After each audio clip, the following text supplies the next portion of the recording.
ci barki yonent bi sallallahu alayhi wa sallam di wax ne maa ngi gërëm sama mbokki lépp yi d'abord ñi nga xam ne ñoo porté seen confiance envers man yaakaar boobu ñu am ñu dolli ñun ñëpp nag boole ñu ñaanal ndax yaakaar lañ am kon yaakaar boobu yàlla na ko yàlla mottali ci ndey ji réewu département bu Tëngéej. lan lay yokk. waaw mais xam nga tamit nag lu ñëw am na lu mu yokk parce que li muy yokk mooy ci suñu wàllu tradition tey jii au moins dinañu am koo xam ne bu ñu amee lu ñuy wax ko bu ñu amee lu ñu bëgg wax ko donc dinañ am suñu diggante ak ñi nga xam ne ñooy les décideurs de ce pays donc loolu defe naa ne link bu am solo la te am nañ yaakaar ci Pala Mbengue kon am naa yaakaar. yéen la de. yéen bu diis la waaye ku yéenu say bokk jàppale la defe naa dootu diis te ñoom ñëpp ils sont autour de moi te xam nga li ci am mooy ndombu tànk gi nuróowul ak beneen ndombu tànk man naa jàppale ndombu tànk bu bees la xam nga lu tax kenn ku ne sa waa kër maam ñoo lay fal kon man maa ngi gërëm sama waa kër maam Bappoon Guèye ndax man ndombu Bappoon Guèye laa yor mooy borom Tëngéej moo xàll Tëngéej mooy sama maam donc foofu laa doon ne waaye gannaaw doona boobu ñi nga xam ne ñoo yor ndombu tànk comme man nag am seeni bokk fal leen ñu dellu gannaaw nag dajale lépp lu nga xam ne moom la ñu tuddee CNL conseil des notables lébu ñooñu nag ñoo ma boole jiital ak lu ñuy wax pencum lébu gi ak lu ñuy wax lébu chouche ak les peuples de l'eau ñooñu ñoo dajaloo mu tudd pencum lébu gi donc intronisation boobu la ñu war a def le 14 mai incha allah ci Tëngéej ci terrain bu mag boobu nga xam ne mooy terrain HLM ñu bari ay kilifa danañu ko fekkee ndax am na ñu war a jóge dans la sous-région. Pour ñëw ci am na it beneen intronisation bu surprise bu ciy am incha allah comme surprise la nag bu ko décliner. ñu ngi leen di nuyu ñoom ñëpp suñu mbokk lébu yi. léegi Pala Mbengue sànq maa ngi koy wax patronat des agences de voyage du Sénégal di PAVOS. ñu ngi jublu ci ajuk Makka ñu ngi naan sax ni Sénégal ay 4000. nit ñoo loolooy constitué quota bi ñii di wax ay 6000 le ministre des affaires étrangères nee na ba léegi amaguñ quota officiel wa nga xamante ne moo jógee ca Arabie Saoudite donte sax xam nañu ne Arabie Saoudite ren 1 million de personnes lay autorisé ngir mu ñëw ci aj gi yéen xibaar ngeen amagum ci loolee. waaw damay wax ni d'abord maa ngi remercier bu baax sama jigéen boobu Aïssata Tall Sall loolu c'est des relations personnelles. nit ak jigéenam waaye si institution bi mu kii ñu ngi ko ci ñaanal yàlla mu réussir ko ndax daf ñu jiite te nit nag bu la jiitee ci li ngeen bokk da nga ko war a ñaanal yàlla jàppale ko kon donc mu ngi ci liggéey bu mucc ay waaye El Hadj li ma bëgg a wax ci loolu mooy information bu nekk niveau la. kon ñun mën nañoo wax ci information si niveau bi ñu toll. niveau bi ñu toll mooy ba fi ñuy waxee ak yow dara officiel wu. Arabie Saoudite officiellement wax na ni 1 million lay joxe ci monde bi yëpp loolu dinaa ci ñëw léegi pour wax la lu tax. 1 million lay joxe ci monde bi yëpp. beneen bi mooy mu def limite d'âge ne ko am 65 ans doo fa dugg ci benn rubrique bi mu ko bindal ci la binda loolu. donc kon jàpp naa ne Arabie Saoudite am na changement. waaye fii ma toog di wax ak yow 59 jours moo des pour départ parce que li ñu prévoir mooy 4 ou 5 juillet mooy Arafat donc bu fekkee 4 ou 5 juillet la et puis que les départs il faut 20 jours avant defe naa boo dindee 20 jours ci diggante juillet ak tey daal boo ko dindee defe naa 59 jours mooy des ci départ bi 20 jours il faut que départ 20 jours avant kon jàpp naa ne yeex na tardé na ndax dana mën a am nag loolu état moom pouvoir am may na ko loolu. kon waxtaan jot na ak diggante waxtaan jot na ci ngeen seq ko yéen ak ñi yor aj bi. ñi yor aj bi ñan. ministère. waaw ñoom Abdou Aziz Kébé. waxtaan wees na délégation générale. maa ngi koy nuyu bu baax sama frère Abdou Aziz Kébé di ko nuyu ak estafam yépp di ko ñaanal yàlla nag parce que Abdou Aziz Kébé dafa réussir loo xam ne bariwul ñu ko mën a réussir te dara jox ko lu dul communication day déglu. ñun ñii ay yoon créé na lu ne créé na façon bu nekk pour ay jataay dégg na lu ne donc ñu ngi seede fii ne Abdou Aziz manqué nañ ko respect ci biir nit mu muñ ngir responsabilité donc kon ñu ñaanal ko yàlla moom tam seede loolu aussi parce que seede dafa am solo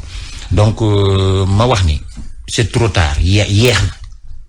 waaye nag impossible. lan moo tard c'est-à-dire que heure bii fu mu toll nii mënut leen dem wala c'est quoi. dem mën naa am mais ci volonté ci état lay dépendre parce que dépendre tout ci suñu organisation yi parce que benn ci monde bi daal bariwul lu muy xew avion moom nga am ko ci moins de 90 jours parce que avion moom boo koy signé di nga ko signé 90 jours avant loolu mooy habitude yi mooy li minimum. De passage maa ngi nuyu le commandant Tall parce que gis nga réew mi fokk nag ñu bàyyi waxkat yi di jox ñi xam ku mel ni commandant Tall ku mel ni Ibra Wane ñooñu nga xam ne ay nit ci aviation lañu dañu xam aviation tey waruñoo wax lu pèlerinage aviation ci la bokk tey ñooñu waroon nañ leen copte boole leen ci biir yëf yi. mais yeexaay bi est-ce que mun nga ko pointer du côté de l'État parce que yàggul bi ñu déggee ni quota boo xamante ni peut-être Arabie Saoudite loolu la joxe pour monde bi yëpp 1 million yàggul non. waaw xam nga maa ngi wax tey loo xam ne voyagiste privé amul tey jii fi may waxee xew nii voyagiste privé amul existé wul. ndax kon ngeen di réclamer 4000. xam nga yow mi bu la neexoon nga taxaw léegi daal di ne damay réclamer 4000 yooyu dama si bëgg a bokk ak maaka moom donc voyagiste privé fi may waxee yow amul. ça veut dire personne kenn amul agrément kan mooy voyagiste privé amul kenn ku état Sénégal ne que yow yaay organiser amul fi mu ne y en a pas amul kenn ku état Sénégal tey jii désigné ne kii organisateur. amul ngeen di organiser temps yëpp kon su naka ngeen di yóbbee ay nit ñi kon. umra temps yooyu non loolu umra la. xam nga umra moom beneen affaire la.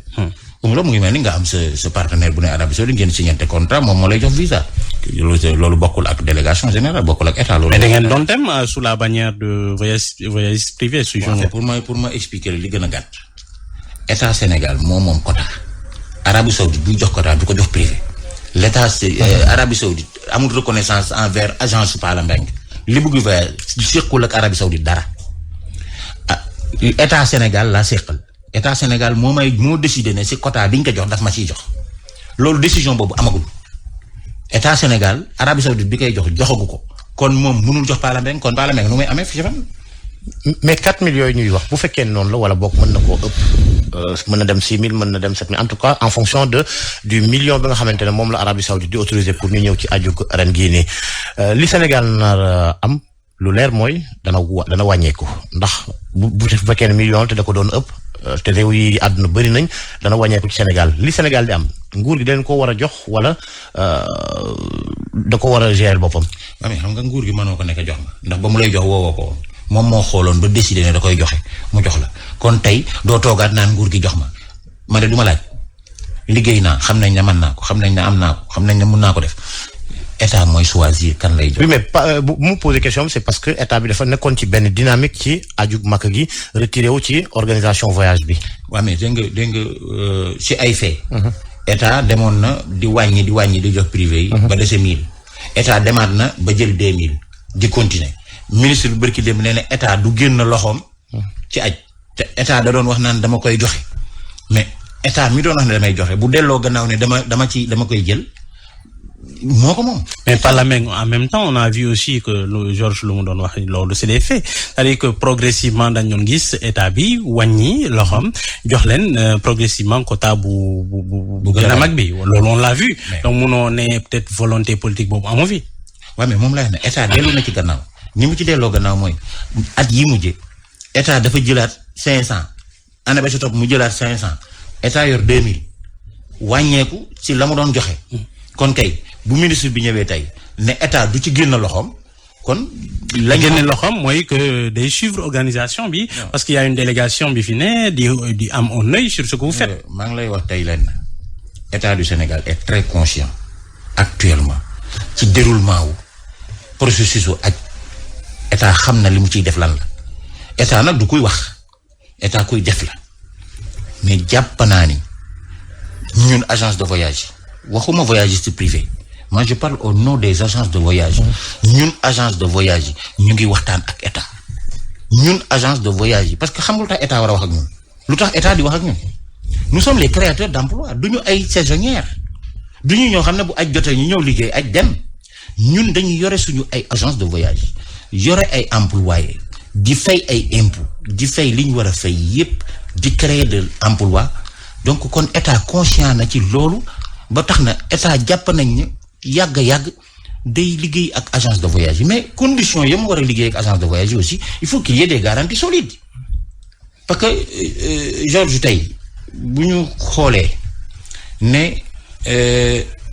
3 millions mooy li ñu doon fay ku si dajale 300 personnes 900 millions la waaye 900 millions amuloo garantie foofu laa bëgg wax ne banque amatul rôle bu muy jouer ci biir aj loolu xajul ci débat bi beneen bi mooy assurance yi ñuy wax damay pointer du doigt foofu assurance su 5000 kenn xamul lan la mën a couvrir donc yooyu yëpp mu ngi ci biir te état xam na ko et ñu ngi ciy liggéey ak ñoom ñu ngi ciy waxtaan ak ñi ñu ci war a waxal ñu ngi comprendre li ñuy wax lan la te jàpp naa ne kon yoon bi ñu aw daal. Est-ce que commencé ngeen dem peut-être en Arabie Saoudite di réserver hôtel yi def démarches nécessaires yi ak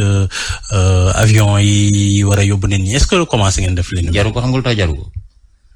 Arabie Saoudite foofu laa doon wax léegi na laan 1 million bi li ko waral du Covid. lana déedéet xam nga gis nga des fois dañ dul xalaat. cohérence bi mooy yow nga ne lever nga barrière yépp maanaam tey jii lépp lu ñu doon def mën nañ ko defaat mooy lever barrière yi. parce que da nga sécuriser woon wàññi léegi da nga ubbi boo ubbee ba pare nga limitation boobu du liyeewul ak Covid bi xam nga limitation boobu lu mu liyee. si juróomi at yi ñi xam Arabie Saoudite xam Makka xam nañ li may wax hôtel yi dafa yokk de 80%. hôtel de 5 étoiles avec des grandes chaînes d'hôtel gis nga ñooñu tey dañu def ay investissement ñun bu njëkk Arabie Saoudite attanut woon 2,3 et quelques presque 2,6 et quelques pèlerins moo taxoon mu doon agréé ay kër ay suuga mahfous mu di leen agrément yooyu yow boo demandé signé contrat da ngay xool kooku ndax am na licence ba pare bu amul licence numéro licence am si ngay signé contrat yow kon donc léegi loolu amatul Arabie Saoudite daf ko wàññi pour mu am retour sur investissement mooy ñooñu fa def hôtel yooyu ñooñu ñu mën a rentabiliser seen investissement pour ñu rentabiliser seen investissement moom laay wax ni fa nga doon def 4-5 personnes par chambre si kër yële amatul bu ñëwee dans des hôtels c'est 2 personnes par chambre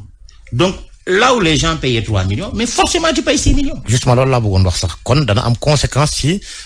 prix voyage bi. doo ciy am paquet bi day doublé wu. ñaata li wàññeeku da si yow parce que Arabie Saoudite dafa bëgg a rester ci fourchette def 1 million ba pare rester ci fourchette moom xaalisam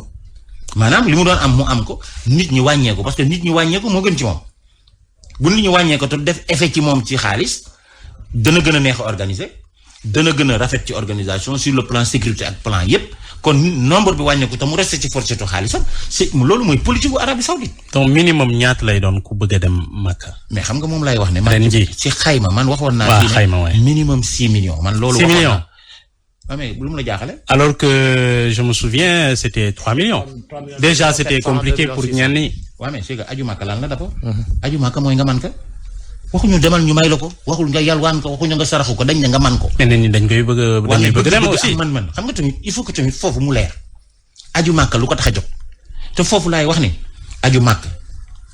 man jàpp naa dañ ci war a former nit ñi xëy na débat bi amuñu temps bi mais Makka dañu war a former nit ñi parce que am na yoo defe nañ ne dem Makka modd la te or que jaamu yàlla la jaamu yàlla bu conditionnel la condition mooy nga man boo manulee wàcc na la. mode mooy lan c'est-à-dire que Sénégal yi fay dem dañuy tourisme la toog ci biir kii bi di woote naan sama nganale. loolu kooku xamul li mu si lan la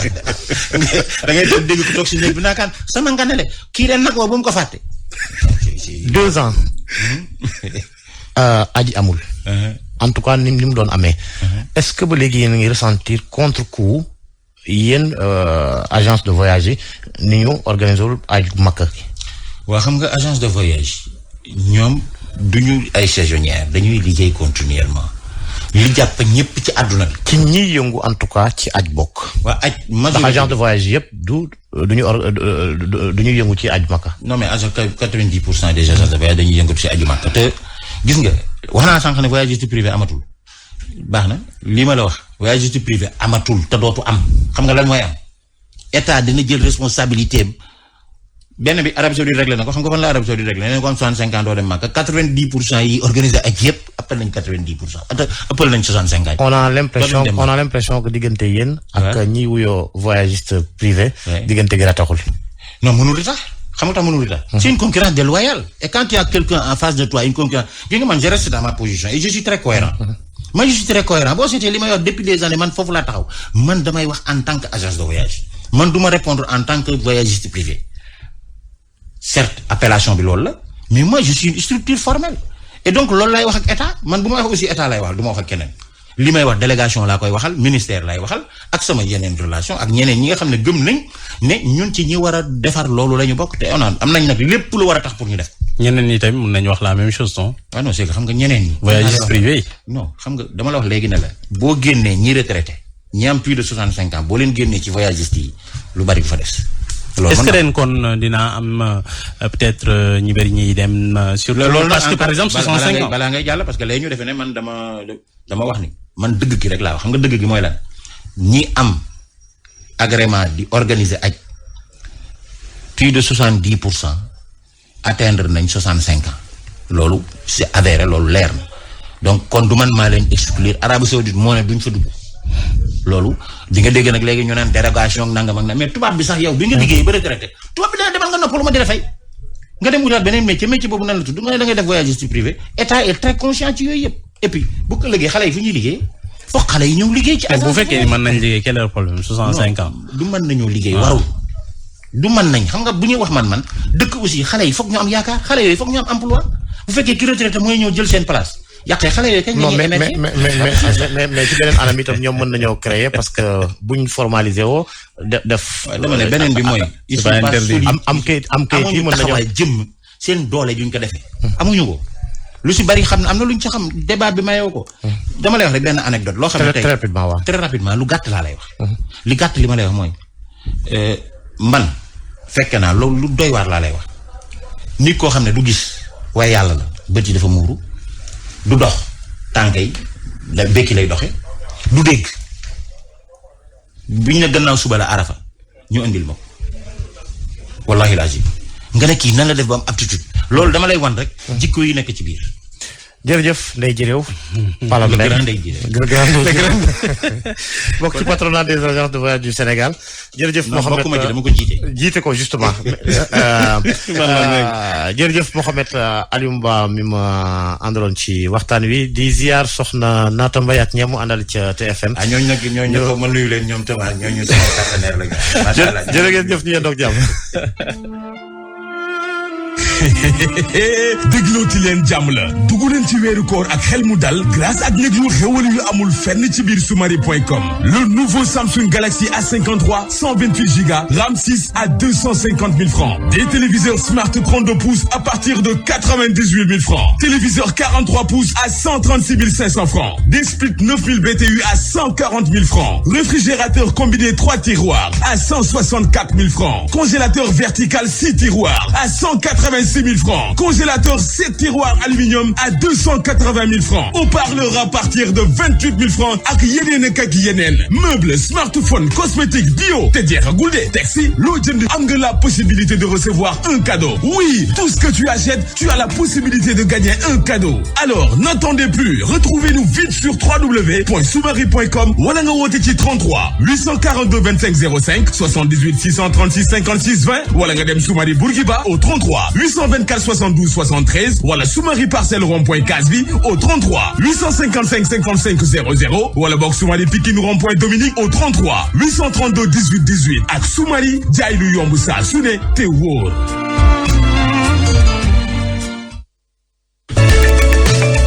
Vous avez besoin de caution sur des marchés publics ou privés? Adressez-vous à la SONAC. La SONAC SA vous accompagne dans l'obtention et la réalisation de tous vos contrats en délivrant tout type de garantie. Caution de soumission,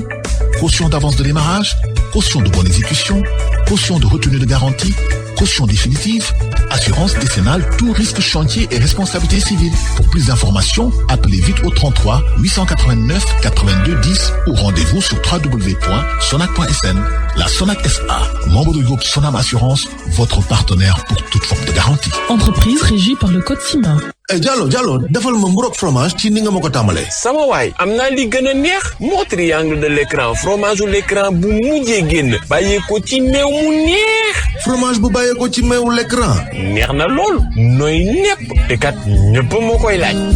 bii mooy fromage bi soog a génn moo triangle de l'écran mu ngi bàyyeekoo ci meew mu neex cafkam benn la fi te day jox mbégte seeni njaboot moo triangle de l'écran dara gënu ko neex. te loo ci xamul amaale na boîte yuy def juróom-ñett ba ñaar fukk ak ñeenti fromage. ayca ñam ko gaaw l'écran firnde mbëggeel bi gën a wóor. fromage l'écran moo leen doon may RFM matin. RFM matin. RFM matin. émission bi yeewoo Sénégal. RFM matin ñu ànd ak Seydou Nourou Ba xibaar yi ci kàllaama mooy wolof Seydou Nourou Ba na mbadda Ada Sele George jàptan alhamdulilah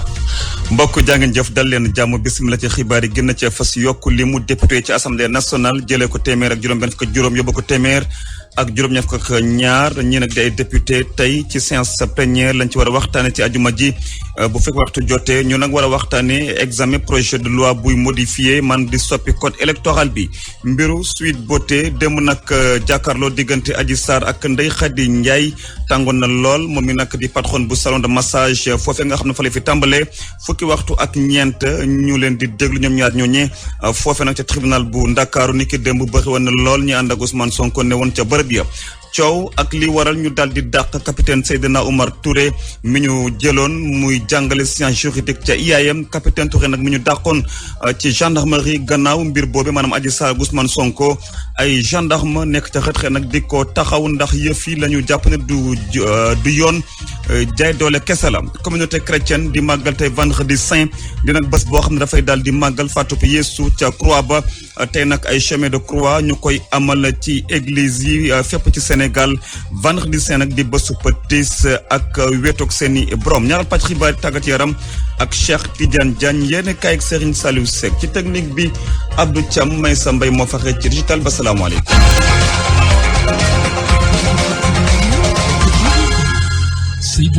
dal leen jàmm ci rajo bi ngeen tàmmu RFM dañ koy tàmbale ak séance plénière tey ci ajuma ji ci assemblée nationale député nag tey dañ leen a convoqué ba fukki waxtu jotee nga ñu examiner xool saytu projet de loi numéro 04 2022 buy soppi loi numéro 2021 35 bu ñaar fukki fan ak ñett ci weeru juillet 2021 buy waxtaanee code électoral bi di nag projet de loi bu jëm ci yokku limu député yi jëlee ko téeméer ak juróom benn fukk ak juróom yóbbu ko téeméer ak juróom ñaar fukk ak ñaar la ka tàmbale assemblée nationale bi ñu dégmal gannaaw élection législative yi. ak RFM kumba tàggoo nag yéen. wax naa ko léegi ci bopp xibaar yi coow ak laaj ana li waral ñu daal di dàq kii di capitaine Seydina Oumar Touré mi ñu dàqoon nag sax la ko tàmbale foofee ca gendarmerie gannaaw mbiru Adji Sarr Ousmane Sonko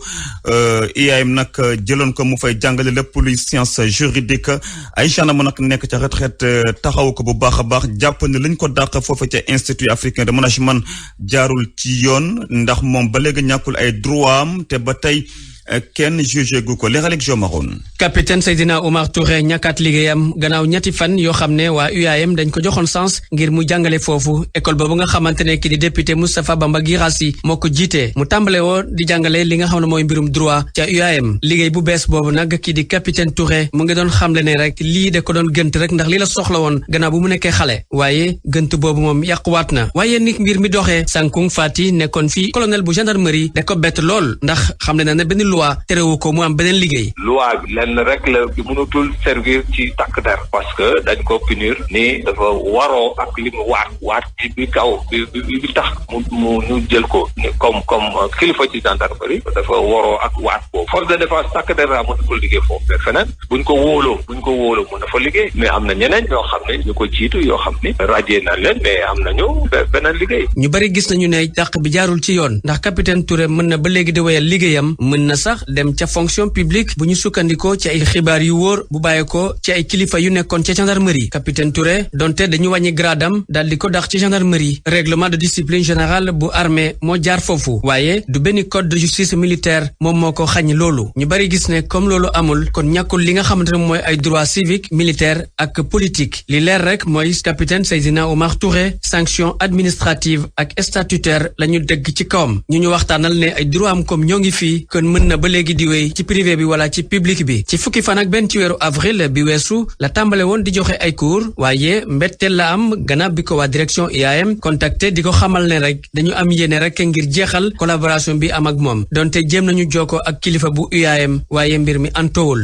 mbir mi nag bett na lool capitaine Touré moo tax muy ñaawlu bu baax a baax ne waa UAM pression la ñu am capitaine Touré doon te ñàkk na liggéeyam waaye ndimbal bu bari jamono ji mu ngi koy sentu ndax am na ñoo xam ne dañu jóg rek ngir daal di boole koppar bu bari di ko jox liñ ci sentu rek mooy 20 millions ci suñu koppar la ñu soxla ngir jox ko ci loxo kii di capitaine Seydina Oumar Touré. Jo Maroon gannaaw bañ koo dàq ca gendarmerie nag ci lu jëmoon ci daal daal di wasaare ay secret bi nga xam ne mooy enquête mbiru Adji Sarr ak Ousmane Sonko ñu des sax ci boobule mbir nag ndax ñu ngi koy waxtaanee biir réew mi ak biti réew mi doyen des juges nag mi jël dossier bi ni ko démb la oolu moom mi di Adji Sarr ak patronam ba woon ca Sweet Beauté di salon de massage boobu nga xam ne fa la yëf yi tàmbalee fukki waxtu ak ñeent lañ leen doon déglu moom mi di Adji Sarr ak Ndeye Khady Ndiaye ba nag foofa ci tribunal bu Ndakaaru boo xamee na lool ñi nga xam ne ñoom ñoo farag Ousmane Sonko ñëwoon fekk yëf yi amoon sax coow Amadou Sabax ba mu ñu koy leeral. 1h ci xaaju guddi la Adji Sarr génn ci tribunal bu Ndakaaru ba muy génn dafa nëbb kanam nga taskatu xibaar yi ñu cay gisuk coona waa GIGN escorté ko dugal ko ci oto 4x4 bu ñuul oto woowee ay xël la génne fi nga xam ne mooy ca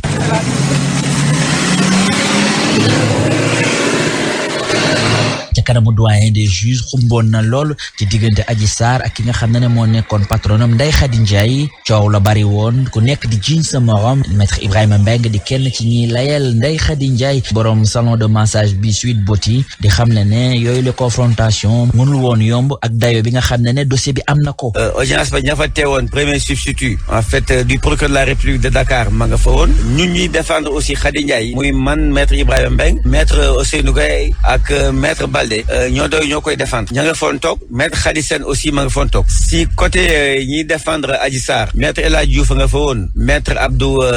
Dialikan bon audience bi nag biñ ko commencé 11h lañ ko commencé dem nañ si ba 1h comme ni ma ko wax sànq 1h du matin xawoon na tàng tuuti nag parce que ni mu doon demee la voilà parce que mënuloon yomb nag voilà mais biñ demee ba cëppaandaw ga pratiquement lépp mën naa ni jaar na yoon daal. maître El Hadj Diouf moom it di kenn ci ñiy layal Adji Sarr ba mu génnee waxul ak taskatu xibaar yi deful sax aw déclaration daa dugg ci otom ne ñoo les dem yoonam ñeneen ñoo xam ne ñoom toog nañu naam sax sonnoon nañu mooy ñi ànd ak Ousmane Sonko ay militants yu taxawoon ci kanamu tribunal bi ñoom ñooñee yàq nañ lu mel ni xamee Adji Sarr ak ña koy layal rawatina kii di maître El Hadj Diouf. juróom-ñett waxtu teg na juróom-ñeent simili fii ci rajo Futurs Médias. pour man RFM mooy rajo bi gaaw ci xibaar yu wóor. RFM xibaar yu wóor te wóor. ñu waxtaanee leneen SAMES di kuréel boobee boole médecin ci Sénégal nag ne li am maanaam faatub Astou Sokhna ci hôpital bu Louga métti na leen lool sax te sax ñoom ñu di syndicat autonome médecin di fi Sénégal nag di sax xam ne lu mu néew juróom-ñaari téeméer bakkan rot na ci ay maternelle ci atum 2021 syndicat bi nag di ñaawlu kàddu yi président de la République ci ñoom ñu nag jàpp ne du ay kàddu yu tegginu ñu sax bëgg loole ñu jaaree fa ngir gën a taxawu ñii di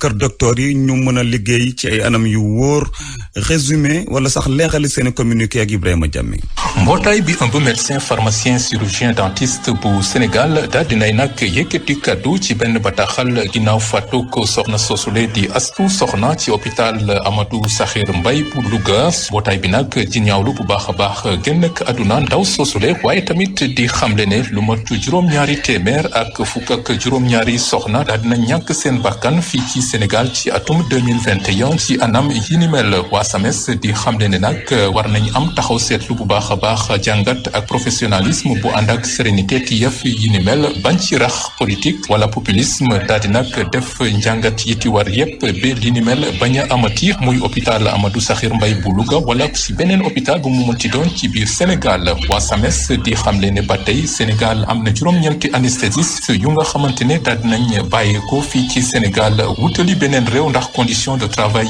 lu gën a yeween ñoom nag ñaawlu nañ itam kaddu yi nga xamante ne président de la République jàpp nañ ne mu ngi koy teg ci seen kaw moo tax ñuy woo pharmaciens yi ñu daal di mobiliser wu doon benn ngir ñu mën a safara seen plateforme revendicative. Ibrahima Diamé secrétaire général bu alliance ànd Gësëm Mballo Diathiam ma nga woon ca police foofe ca Louga ngir taxawu personnelu santé mañ fa convoqué ngir ñu déglu leen ci nag dossier bi di dossier wu Astou Sokhna mi ñàkk bakkanam foofe ci hôpital bu Louga Mballo Diathiam nag ne nguur gi dafa bëgg sacrifier seeni agent gannaaw kaddu yi nga xam ne jib jëm na ci askan wi mu nag jàpp ne li ëpp solo mooy ñu fexe ba liggéey ba jàppale ñii di médecin ci seen plateau médical mu gën a ñoŋ mbar jo tam déglu ko. loolu lu ñu métti la lu ñu jaaxal la parce que comme que xamaguñu kan moo def ak kan moo deful ñu ngi saytu waruñu tëb rek di dal ci kaw nit ñi mais comme que population yi ñu ngi wax médias yi aussi ñu ngi wax donc finalement population bi si boppam dafa mel ni ñun bokk ñu si ñoom personnel santé mosuñu def lu baax lu toll presque ak juróomi junni accouchement mu am fi li ci am ci décès boo gisee mu nekk 0,3 maanaam ci téeméer li ci gaañu moto sax benn loolu ça signifie que ñu ngi toppatoo nit ñi suñu xeex yëpp loolu la mooy pour ay plateau technique yu kawe mais moo tax aussi équipement ya fa nekk mu nekk au nord mais mu am aussi personnel qualifié bu mën a teewlu mën a faj nit ñi mais boo gisee loolu yëpp di tubaab di wax dafa am ay gàpp parce que bu dee infrastructure yi wax nga ko léegi bu dee maternité bi nekk na ci benn abri provisoire ñu jël benn nekk xar ko si digg bi pour que fii nekk maternité fii nekk leneen loolu mënul yombal liggéey bi au niveau des équipements aussi donc sur le plan du financement am na problème gouvernement bi aussi nee am na ay dispositifs de gratuit mais boo lebee aussi da ngay fay mais dañuy leb te duñu fay donc mu nekk problème boo xam ne dafay déteindre ci koom bi personnel bi aussi bu fekkoon état bi indi woon na personnel bi mat parce que benn nit war a nekk ci Sowétas rek warul nekk ci hôpital. ñu waxtaanee ba tey police bi nga xam ne moom moo yor lii di enquête bi jeexal na déglu ñenn ñi ci joxari baaraamu tuuma ci nag jamono jile amagul kuñ teg loxo wala kenn ku nekk ca gaxda wi dossier bi nag ñu ngi xaar lu yàggu dara mu teer ca table procureur. personnel de santé bi nag mi ngi ci joxari baaraamu tuuma dañ leen a convoqué waat tey ci suba foofe ca police bu Louga. ñu waxtaanee tamit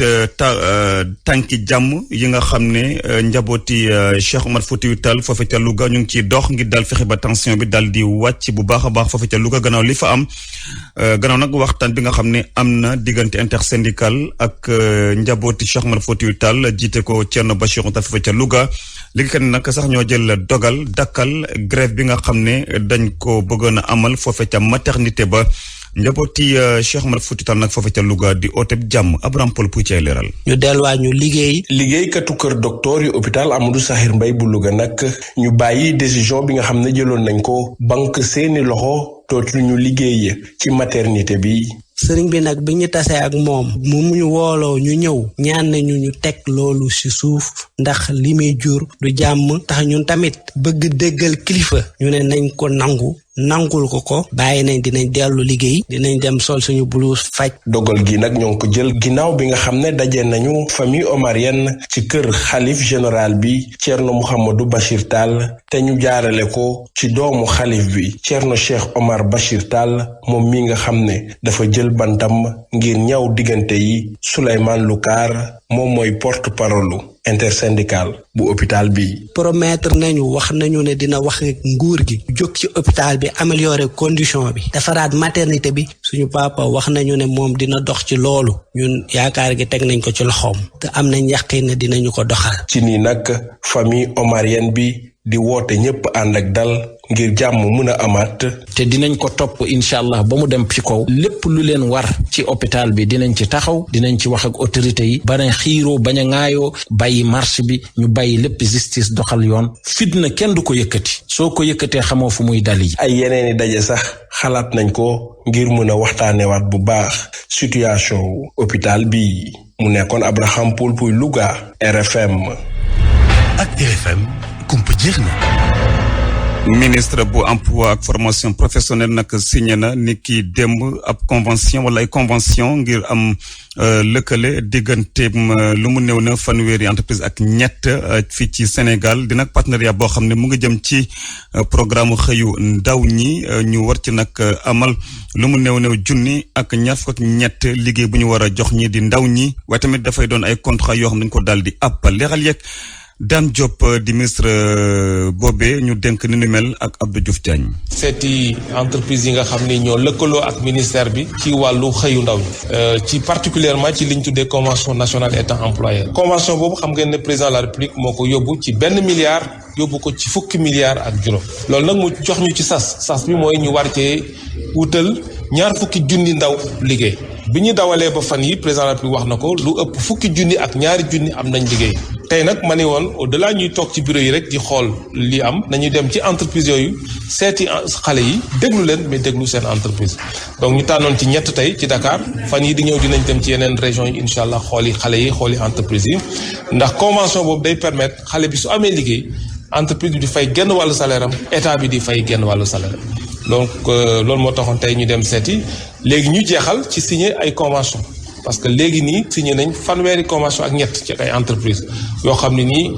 am na tax nañu am junni ak ñaar fukk ak ñetti xale yoo xam ne am nañ liggéey contrat de travail à durée déterminée maanaam dañuy liggéey ñaari at ñu xayma leen pour ñu mën a dem jamaat yeneen ñaari at loolu nag jàpp naa ne lu am solo la kon bokk ni ñu koy waxee xëyu ndaw ñi mi ngi en marche parce que junni boobu boo ko tegee ci fukki junni ak ñaari junni yi toll nañ tey ci fukki junni ak ñetti junni yoo xam ni moom la ñu defagum ci ñaar fukki junni yi ñu war def. tey di vendredi saint ñi nag di chrétien yi di ko màggal di nag fàttaliku faatub Yeesu Christ foofe ca croix ba ay chemin de croix ñu koy amal tey daanaka ci paroisse yëpp fii ci Sénégal vendredi saint nag di bésub tiis ak fàttaliku. ñu waxtaanee ba tey joxe li di ngalax di loo xam ne foofu ñu xoolal ko buñ sukkandikoo ci abbé Thomas Dakin Faye moom mooy curé bu paroisse bu Sainte-Croix bu Bambey dafa daal jàpp ne am na yeneeni xeetu njàppale ak ndimbal yoo xam ne ñoom ñoo ëpp solo ngir chrétiens yi amal ko defal ko ñi leen gën a jege presse bi nag ñëwaat na ci li nga xam ne moom mooy bërëb yooyu xat lool foofee ca paroisse Sainte-Croix bu Bambey léeg-léeg Babacar Diouf. ndax danoo war a xalaataat ni ñuy defaree ngalax ci Sénégal bu ñu xoolee yokkute njëg ñam wi ciy dem de abbé Thomas Dakin Faye curé paroisse bu Sainte-Croix bu Bambey xalaat na ne war nañ ci taxaw. tàmmeel googule waaye mbaax moomule bu ñu seetee lu yomboon démb yombatul tey mbaaxantal gi mën nañ ko jox yeneen tekkeef yeneen i xar kanam ku mën a def ngalax mu def ngalax waaye wóor na ma ni mën nañu def leneen. mbir mi fi mu toll nii dañ ko war a xoolaat te nag mën nañ koo jox benn forme boo xam ne ni mooy ëpp njëriñ ci askan wi ñu koy defal. li ëpp njariñ benn kopp wala benn siwo boo xam ne dinaa ci def ngalax ñu séddoo ko ku ci ne benn kaas la ci am. bu ma gisee ni sama morom xëj na toog na ay fan deful dara ci cinam pour njaboot gi ngalax mën na doon ay kilo ceeb mën na doon yeneeni jumtukaay yu ñu togg ngalax mën na tekki ëllëg ak tey sax jàppale sama morom ci faju ngalax mën na tekki jàppale sama morom ci fay scolarité wu élève ñuy waajal Pâques ci diwaan bi abbé Faye di ne mbokku chrétien yi nañu gën a yaatal seen dënn te gën a yaatal seeni mbir ci seeni morom. lépp li nga xam ni jafe-jafe suñu morom la woon mettit la woon loolu yëpp ñu jël ko def ko suñu bopp waaye it oyofal suñu morom. fi mu nekk ni nag ci Bambey communauté chrétienne bi dafa gën a yaatu ndax université Alioune Diop biñ fi def tax ba église bi mel ni lu ndaw. ba nga xam ni jàngu bi mënut woon àggali ay nit ñu bari. tey buñ ciy ñaan am na ñoo xam ne dañuy nekk ci naaj. ñuy waajal Pâques ci fan yi ñu jëm wante ci marché bi de njëgu ñam bi mu ngi gën a cher saa su ne. Bambey RFM Babacar Diouf. Cheikh Tidiane Diagne ngalax bi am na solo de. waaw loolu moom lu baax la rawatina ci ndaw. ñu ngi xaar Justine ñoom Barthélémy ñoom Georges ñoom Jomor Ana Rocha. waaw bëgg noonu. RFM Sport. dalal Cheikh Tidiane Diagne ñu tàmbaleeg football. wàllu football ak lii di championnat bu Sénégal Ligue 1 bi ñu ngi seen 18e journée ni ki ëllëg nag la ñoo amal jogante yépp waaye jogante gu mat a bàyyi xel derby local la ca stade Caroline Faye bu Mbour diggante Mbour Petite Côte ak ñi di waa Jàmbaar Sali fàttali nag jamono gi ñuy wax ak yéen tembe ñi nga xam te ne ñoo di waa Mbour Petite Côte ñoom ñoo féetee ci place bu mujj bi ci classement bi ba tax nag fi mu toll nii la ñu bëgg moo di joyante mbir yi dañ si dal di déglu kii di seen entraîneur adjoint di Matar Deme. dinañ ko si bu baax lépp lu ñu mën xam nañu aussi lu ñuy xaar match bi amal nañu njëriñ du yomb gaa ñëpp xam nañu derby la mais dinañ def tout ba gagné parce que suñu gagné match bi dinañu yóbbu feneen suñu championnat day gën a continuer non dina metti moom derby la parce que un derby ça se joue pas ça se gagne ñëpp xam nañ duñu du yomb ñoom dañu soxla génn fi ñu ne ñun dañu soxla dem ci kanam ins bi loolu rek lañ gis. kooku moo di Makhtar Fall di kenn ci ay jouru lii di Mbour Petite Côte ñu dal di wax ba tey ci jogante yi nga xamante ni ëllëg dañu ko fas yéene amal tengook li nga xamante ni moo di 18e journée ci Ligue 1 bi jàppale nag ci wàllu jongante Teungueth FC ëllëg dina dal di dalal ñii di waa CNEPS Excellence bu Thiès Dakar Sacré-Cœur diggam ak Union Sportive bu Gorée lay dal di doon Génération Foot dina tas ak ñii di waa AS Pikine Jaraaf moom dina dal di dalal ñii di waa AS Douane FC li Guédiawaye Football Club diggam ak Ndiambour bu Louga ni ki ëllëg itam ci Ndar Linguère bu Saint-Louis dana fa tas ak Casa Sport bu Ziguinchor jamono gi doon premier ci classement bu Ligue 1 bi. pour loolu weesoo ñu daal di waxtaane wala football waaye bi la yoon ci biti réew ak lii di waa Ligue Europa jàppale nag ni ki démb ñi di waa FC Barcelone dañu leen daal di éliminer seen dëkk ca Camp Nou ñi leen éliminé nag moo di waa Francfort di doomu Allemagne 3-2 Francfort sax moom si wàllu demi-finale ci Ligue Europa dana tase ñii di waa West Ham United Leipzig moom dana tase ak ñii di waa Rangers di waa Écosse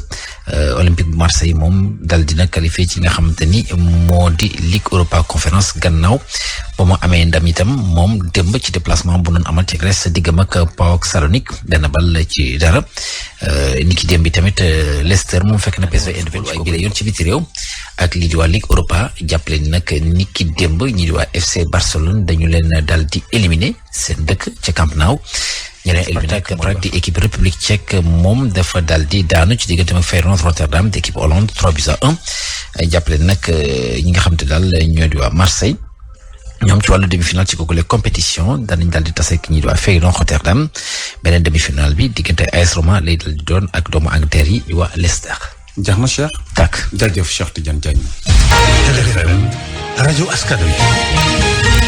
xibaar ñeel adé dañ ci ànd ak Anna Rocha. maa ngi leen di nuyu mbokk yi Yves Niang mu ngi dellu siwaat ci scène musicale bi ànd ak album bu bees Air Afrique la ko tuddee artiste woykat bile daal dina wër ay réew yu bëri ci Afrique loolee ngi def. dal leen a jàmm Ndeye Khady Ndiaye ak Adji Sarr daanaka ñoo nekk ci mboolem yéenekaay yi nu xëyandool L'Observateur dellu siwaat ca na mbir ma demee woon démb ca tribunal bu Ndakaaru journal Rue 15 angle corniche bi ne janloo bu tàngoon jër moo amoon ca bureau doyen des juges ca kanamu substitut procureur Adji Sarr mi tuumaal Ousmane Sonko ak Ndeye Khady Ndiaye mi nekkoon patron ca Sweet Beauté ku nekk di wax na mbir ma demee léeg-léeg ñu mer bay wax ca kaw juge bi dalal leen Adji Sarr ne Sweet Beauté dafa demoon ba mel ni Ousmane Sonko moo ko moom ndax nag la ko neex rek fa doon am mu ne buñ ko daan maase njiit laay li nu duppee string la ñuy sol ak soutien muy wax na mu ko bëggee Adji Sarr ne te ay naataangoom yu mu fa nekk ndooloon mën nañ koo seede Ndeye Khady Ndiaye ni ko waxoo dëgg viol mësul am ca Sweet Beauté ni ko yow Adji Sarr yow sa bopp sax xam nga ni li ngay wax lépp ay sos la Adji Sarr ni ko yow Ndeye Khady Ndiaye li nga umpule moo di man aw maak yow affaire porté wu ma la plainte Ousmane Sonko la porté plainte te faaw ñu dem ci procès maître El Hadj Diouf ne Ndeye Khady Ndiaye luñ ko waxal mooma Ndeye Khady Ndiaye moom it tontu maître El Hadj Diouf ne ko bu ndee wër violeur ba yegg si ci yow mën nañ koo jàpp ñu jàppaat ci beneen yéenekaay muy journal Tribune fekkaat fa Adji Sarr muy xamle ni Ousmane Sonko violé na ko ay yoon ci diggante atum 2020 ak 2021 Ndeye Khady Ndiaye moom it ci biir yéenekaay bi di fa weddi ne Ousmane Sonko musta violé Adji Sarr ca biir Sweet Beauté lii lépp tax ba Tribune yéenekaay jàpp ne procès moom mënatul ñàkk Les Échos ne lu ci mën di am daal diiru fukki waxtoog ñaar la Adji Sarr janloo ko Ndeye Khady Ndiaye nekkoon ni te janloo boo xam ne tàngoon na ba jéggi dayoo yéenekaay bi ne muy Adji Sarr di Ndeye Khady Ndiaye kenn delluwu ca gannaaw lu toll ni tarfatal ay nit ca la nga njëkkoon a waxi bësante baak na mu demee woon moo nekk ci journal Bës Bi Le Jour yéenekaay bi boole ci fésal nataalub Adji Sarr bu mu solee robb bu weex dégub greffage ànd ak maître El Hadj Diouf ak i garde corps am di felfelaale sànneeku di doxe na ko saf ba yegg si ca taskatu xibaar yi ne leen procès laa bëgg lii tax ba journal Bës Bi duppee ko Adji Star las yéenekaay na dëgg la Adji Sarr mënu gis démb ca tribunal bu Ndakaaru saful woon ne staru cinéma sursu aane lu ci mën di am daal démb ci diggante Adji Sarr ak Ndeye Khady Ndiaye meloon na ni bés bu amul mburu li amoon ci coowul Ousmane Sonko ak Adji Sarr moo di capitaine Touré mi nu dàqoon ci biir gendarmerie nationale réew mi quotidien ne gannaaw ba ca la utalee ca IAM tàmbale faa jàngale waaye ñetti fan rekk la fa mujjee def école ba dakkal contrat ba doxoon ci seen diggante capitaine Touré ne lu ji njaag nguur gi fi nekk ñooy njaak mu yokku ca ne dina ñibbiwaat seen dëkk dellu ca tool ya libération yéene kaay ne ca nooneet ci la ko waa mafia kàcci dajaleel lu ëpp $23 milliards ci xaalisu CFA yu bëri la ñuy wax ni moom la ñuy dugal ci wàllu wér-gi-yaram waaye terewul tey jii la fa jafe-jafe yi ëppee rawatina ci diggante sage-femme yi ak seeni patiente Le Soleil national journal xëy def ci gëstu bu yaatu boole ci dinu nettali jafe-jafe yi am ci biir métier sage-femme yi. Le Quotidien ne jafe-jafe bi ci mujj moo di ba xew ca hôpital Amadou Sakhir Mbaye ba nekk ca Louga taxoon it ba ndaw si wuyoo ci turu Astu Soxna ñàkke fa bakkanam. Ministre de la santé di Abdoulaye Diouf Sarr ne négligence képp la ndax nag faatu la goo xam ne mënoon nañ koo éviter. Liggéeykat ya nekk ca hôpital Amadou Sakhir Mbaye ba nekk ca Louga itam maase gedd barab ba nga xam si fa la Astu Soxna ñàkkee bakkanam. SAMES di kuréel gi ëmb médecin yi nekk ci réewum Sénégal ñoom it di ñaawlu ni xaxare personnel bu santé bi nekk ci réew mi. Direct News ne réew mi li ci gën a doy waar ci paj mi moo di ne ay sage-femme nekki jigéen ñooy maltraité seeni moromi jigéen yoo xam ne dañuy utal si rekk l'hôpital ya ngir mucc nekkit lu doy waar. Journal L'Info ne doy na waar ba noppi moo tax ba ministre bi yore wàllu wér-gu-yaram di Abdoulaye Diouf Sarr gën a dugal ay agent ma li ñu bëgg a dugal ca pencum ndawi réew ma moo di limub député yi ñu bëgg a yokk si du quotidien tey ci aljuma ji la ko assemblée nationale di càmbar. Enquête yéeni kaay ne élection falum député yi ñu dëgmal li ci yitteel njiitu réew mi di président Macky Sall moo di capital bi di Ndakaaru buñ ci àggee mu dégg fi daali Ndakaaru fi la Gibraltar nekk. Libération yéene kaay ne bëccëgu Ndara Njaay kàmb fi la ay nit doon defee li leen neex waaye Libération yéene kaay ne ñoom ñëppit takk deree teg nañ leen loxo. Jibi Diop ma jiite woon mbir ma gannaaw ba mu dem ca aéroport bëggoon a utali France fa la ko gaay yi jàppee. Babacar Ndiaye ak Souleymane Dione ma abaloon gaay moto ñoom it gaay yi teg nañ leen loxo jàpp leen ba yóbbu leen ndungu siin. Coupe d'Afrique des Nations bi nu weesu Les Échos yéene kaay nee na fédération sénégalaise de football jàpp nañ ci lu toll ci $2 milliards ak juróom-ñetti téeméeri millions ci xaalisu CFA. Journal Record moom xëy dalal Luis Fernandez mi fi doon tàggat ci jamono club bii di Paris Saint-Germain. Luis Fernandez ne ci coupe du monde bay xew ca Qatar gis na équipe nationale bu Sénégal dem ci fu sori. ñu dellu ci Libération yéenekaay mi nuy xibaar ne ca Kédougou ñaari maçon yu nekkoon ci 4e étage benn immeuble ñoo fa daanoo kenn ka faatu ci saase ka ca des ñàkk bakkanam ci bi nu ko doon rawale. Rubaan Mbadda Ada Sele George jàppan alhamdulilah mbokk jàngeen jëf dal leen jàmm bismillah ci xibaar yi gën na ci fas yokk li mu député ci assemblée nationale jëlee ko téeméer ak juróom-benn fukk ak juróom yóbbu ko téeméer ak juróom-ñaar fukk ak ñaar ñi nag di ay député tey ci séance plénière lañ ci war a waxtaane ci ajuma ji bu fekk waxtu jotee ñu nag war a waxtaane examen projet de loi buy modifié man di soppi code électoral bi mbiru Sweet Beauté démb nag jàkkaarloo diggante Adji Sarr ak Ndeye Khady Ndiaye tàngoon na lool moom mi nag di patron bu salon de massage foofee nga xam ne fa la fi tàmbalee fukki waxtu ak ñeent ñu leen di déglu ñoom ñaar ñooñee foofee nag ca tribunal bu Ndakaaru ni ki démb bëri woon na lool ñi ànd ak Ousmane Sonko ne woon ca bërëb ya coow ak li waral ñu daal di dàq capitaine Seydina Oumar Touré mi ñu jëloon muy jàngale science juridique ca IAM capitaine Touré nag mi ñu dàqoon ci gendarmerie gannaaw mbir boobu maanaam Adji Sarr Ousmane Sonko ay gendarme nekk ca xët-xët nag di ko taxaw ndax yëf yi la ñu jàpp ne du yoon jaay doole kese la. communauté chrétienne di màggal tey vendredi saint di nag bés boo xam ne dafay daal di màggal faatu Yeesu ca croix ba tey nag ay chemin de croix ñu koy amal ci église yi fépp ci Sénégal vendredi saint nag di bésu pëtis ak wetoog seeni borom ñaaral pàcc xibaar tàggat yaram ak Cheikh Tidiane Diagne yéen kay ak Serigne Saliou Seck ci technique bi Abdou Thiam may sa mbay moo faxee ci digital ba salaamaaleykum.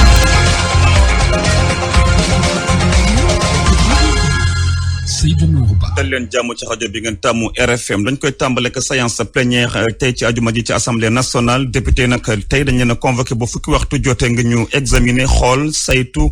projet de loi numéro 04 2022 buy soppi loi numéro 2021 35 bu ñaar fukki fan ak ñett ci weeru juillet 2021 buy waxtaanee code électoral bi dina projet de loi bu jëm ci yokku limu député yi jëlee ko téeméer ak juróom benn fukk ak juróom yóbbu ko téeméer ak juróom ñaar fukk ak ñaar la ka tàmbale assemblée nationale bi ñu dégmal gannaaw élection législative yi. ak RFM kumba tàggoo nag yéen. wax naa ko léegi ci bopp xibaar yi coow ak laaj ana li waral ñu daal di dàq kii di capitaine Seydina Oumar Touré mi ñu dàqoon nag sax la ko tàmbale foofee ca gendarmerie gannaaw mbiru Adji Sarr Ousmane Sonko IAM nag jëloon ko mu fay jàngale lépp luy science juridique ay gendarme nag nekk ca retraite taxaw ko bu baax a baax jàpp ne lañ ko dàq foofee ca institut africain de management jaarul ci yoon ndax moom ba léegi ñàkkul ay droit am te ba tey kenn jugé gu ko leeralek jomaroon. capitaine Seydina Oumar Touré ñàkkaat liggéeyam gannaaw ñetti fan yoo xam ne waa UAM dañ ko joxoon sens ngir mu jàngale foofu école boobu nga xamante ne ki di député Moustapha Bamba Guirassy moo ko jiite mu tàmbale woo di jàngale li nga xam ne mooy mbirum droit ca UAM liggéey bu bees boobu nag ki di capitaine Touré mu ngi doon xamle ne rek lii de ko doon gënt rek ndax lii la soxla woon gannaaw bu mu nekkee xale waaye gënt boobu moom yàquwaat na waaye nit mbir mi doxee Sankung Fati nekkoon fii colonel bu gendarmerie da ko bett lool ndax xam ne na benn loi terewu ko mu am beneen liggéey. loi bi lenn rek la mënatul servir ci takk der parce que dañ ko punir ni dafa waroo ak li mu waat bi kaw bi tax mu ñu jël ko comme kilifa ci gendarmerie dafa waroo ak waat boobu force de défense takk der mënu ko liggéey foofu mais feneen buñ ko wóoloo mën na fa liggéey mais am na ñeneen ñoo xam ne ñu ko jiitu yoo xam ne radié na leen mais am nañu beneen liggéey. ñu bari gis nañu ne dàq bi jaarul ci yoon ndax capitaine Touré mën na ba léegi di wéyal liggéeyam mën na sax dem ca fonction publique bu ñu sukkandikoo ci ay xibaar yu wóor bu bàyyeekoo ci ay kilifa yu nekkoon ca gendarmerie capitaine Touré donte dañu wàññi gradam daal di ko dax ci gendarmerie règlement de discipline générale bu armée moo jaar foofu waaye du benn code de justice militaire moom moo ko xañ loolu ñu bari gis ne comme loolu amul kon ñàkkul li nga xamante ne mooy ay droit civique militaire ak politique li leer rek mooy capitaine Seydina Oumar Touré sanction administrative ak statutaire la ñu dégg ci kawam ñu waxtaanal ne ay droit am comme ñoo ngi fii kon mën na ba léegi di wéy ci privé bi wala ci public bi ci fukki fan ak benn ci weeru avril bi weesu la tàmbale woon di joxe ay cours waaye mbetteel la am gannaaw bi ko waa direction IAM contacté di ko xamal ne rek dañu am yéene rek ngir jeexal collaboration bi am ak moom donte jéem nañu jokkoo ak kilifa bu IAM waaye mbir mi antowul mbir mi nag bett na lool capitaine Touré moo tax muy ñaawlu bu baax a baax ne waa UAM pression la ñu am capitaine Touré donte ñàkk na liggéeyam waaye ndimbal bu bari jamono ji mu ngi koy sentu ndax am na ñoo xam ne dañu jóg rek ngir daal di boole koppar bu bari di ko jox liñ ci sentu rek mooy 20 millions ci suñu koppar la ñu soxla ngir jox ko ci loxo kii di capitaine Seydina Oumar Touré. Jo Maroon gannaaw bañ koo dàq ca gendarmerie nag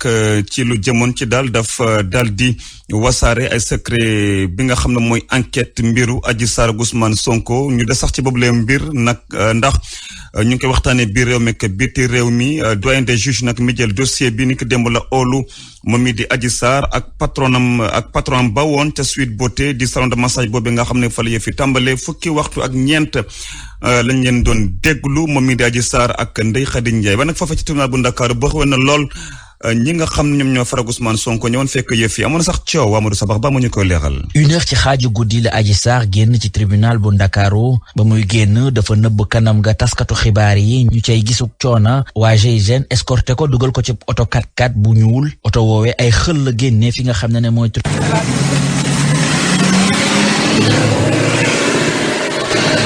kanamu doyen des juges xumboon na lool ci diggante Adji Sarr ak ki nga xam ne moo nekkoon patronam Ndeye Khady Ndiaye coow la bari woon ku nekk di jiiñ sa morom maître Ibrahima Mbengue di kenn ci ñiy layel Ndeye Khady Ndiaye borom salon de massage bi Sweet Beauty di xam ne yooyu la confrontation mënul woon yomb ak dayo bi nga xam ne dossier bi am na ko. audience ba ña fa teewoon premier substitut en fait du procureur de la République de Dakar ma nga fa woon ñun ñuy défendre aussi Khady Ndiaye muy man maître Ibrahima Mbengue maître Ousseynou Gueye ak maître Balde ñoo koy défendre ña nga foon toog maître Khady Sène aussi ma nga foon toog si côté ñiy défendre Adji Sarr maître El Hadj Diouf nga fa woon maître Abdou Dialikan bon audience bi nag biñ ko commencé 11h lañ ko commencé dem nañ si ba 1h comme ni ma ko wax sànq 1h du matin xaw na tàng tuuti nag parce que ni mu doon demee la voilà parce que mënuloon yomb nag voilà mais biñ demee ba ca pandaw ga pratiquement lépp mën naa ni jaar na yoon daal. maître El Hadj Diouf moom it di kenn ci ñiy layal Adji Sarr ba mu génnee waxul ak taskatu xibaar yi deful sax aw déclaration daa dugg ci otom ne ñoo les dem yoonam ñeneen ñoo xam ne ñoom toog nañu naam sax sonnoon nañu mooy ñi ànd ak Ousmane Sonko ay militants yu taxawoon ci kanamu tribunal bi ñoom ñooñee yàq nañ lu mel ni xamee Adji Sarr ak ña koy layal rawatina kii di maître El Hadj Diouf. juróom-ñett waxtu teg na juróom-ñett simili fii ci rajo Futurs Médias. pour man. ci ndaw. ñu ngi xaar Justine ñoom Barthélémy ñoom Georges ñoom Jo Maroon Anna Rocha. waaw bëgg noonu. RFM Sport. dalal Cheikh Tidiane Diagne ñu tàmbaleeg football. wàllu football ak lii di championnat bu Sénégal Ligue 1 bi ñu ngi seen 18e journée ni ki ëllëg nag la ñoo amal jogante yépp waaye jogante gu mat a bàyyi xel derby local la ca stade Caroline Faye bu Mbour diggante Mbour Petite Côte ak ñi di waa Jàmbaar Saly fàttali nag jamono gi ñuy wax ak yéen tembe ñi nga xam te ne ñoo di waa Mbour Petite Côte ñoom ñoo féetee ci place bu mujj bi ci classement bi ba tax nag fi mu toll nii la ñu bëgg moo di joyante mbir yi dañ si dal di déglu kii di seen entraîneur adjoint di Matar Deme. dinañ ko si bu baax lépp lu ñu mën xam nañu aussi lu ñuy xaar match bi amal nañu njëriñ du yomb gaa ñëpp xam nañu derby la mais dinañ def tout ba gagné parce que suñu gagné match bi dinañu yóbbu feneen suñu championnat day gën a continuer non dina metti moom derby la parce que un derby ça se joue pas ça se gagne ñëpp xam nañ du yomb ñoom dañu soxla génn fi ñu ne ñun dañu soxla dem ci kanam ins bi loolu rek lañ gis. kooku moo di Makhtar Fall di kenn ci ay jouru lii di Mbour Petite Côte ñu dal di wax ba tey ci jogante yi nga xamante ni ëllëg dañu ko fas yéene amal tengook li nga xamante ni moo di 18e journée ci Ligue 1 bi jàppale nag ci wàllu jogante Teungueth FC ëllëg dina dal di dalal ñii di waa SNEPS Excellence bu Thiès Dakar Sacré-Cœur diggam ak Union Sportive bu Gorée lay dal di doon Génération Foot dina tas ak ñii di waa AS Pikine Jaraaf moom dina dal di dalal ñii di waa AS Douane FC li Guédiawaye Football Club diggam ak Ndiambour bu Louga ni ki ëllëg itam ci Ndar Linguère bu Saint-Louis dana fa tas ak Casa Sport bu Ziguinchor jamono gi doon premier ci classement bu Ligue 1 bi. pour loolu weesoo ñu daal di waxtaane wala football waaye bi la yoon ci biti réew ak lii di waa Ligue Europa jàppale ni nag ni ki démb ñi di waa FC Barcelone dañu leen daal di éliminer seen dëkk ca Camp Nou ñi leen éliminé nag moo di waa Francfort di doomu Allemagne 3-2 Francfort sax moom si wàllu demi-finale ci Ligue Europa dana tase ñii di waa West Ham United Leipzig moom dana tase ak ñii di waa Rangers di waa Écosse Olympique bu Marseille moom dal dina qualifié ci nga xamante ni moo di Ligue Europa Conférence gannaaw ba mu amee ndam itam moom démb ci déplacement bu noonu amal ci Grèce diggam ak PAOK Salonique benn bal ci dara niki démb bi tamit Leicester moom fekk na PSV Eindhoven waaye bi la yoon ci biti réew ak lii di waa Ligue Europa jàppale ni nag niki démb ñi di waa FC Barcelone dañu leen dal di éliminer seen dëkk ca Camp Nou ñeneen éliminé ak Prague di équipe République tchèque moom dafa dal di daanu ci diggante ak Feyenoord Rotterdam di équipe Hollande 3-1 jàppale nag ñi nga xam te daal ñoo di waa Marseille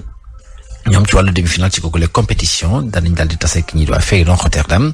beneen demi-finale bi diggante AS Roma lay dal di doon ak doomu Angleterre yi di waa Leicester. jax na Cheikh. tak jaajëf Cheikh Tidiane Diagne. RFM rajo askan wi. xibaar ñeel adé dañ ci ànd ak Anna Rocha. maa ngi leen di nuyu mbokk yi Yves Niang mu ngi dellu si waat ci scène musicale bi ànd ak album bu bees Air Afrique la ko tuddee artiste woykat bile daal dina wër ay réew yu bëri ci Afrique loolee ngi def promotion album bi nga xamante ne am na juróom-ñett ci ay titre mu am ci nag ay style yu wute Fatoumata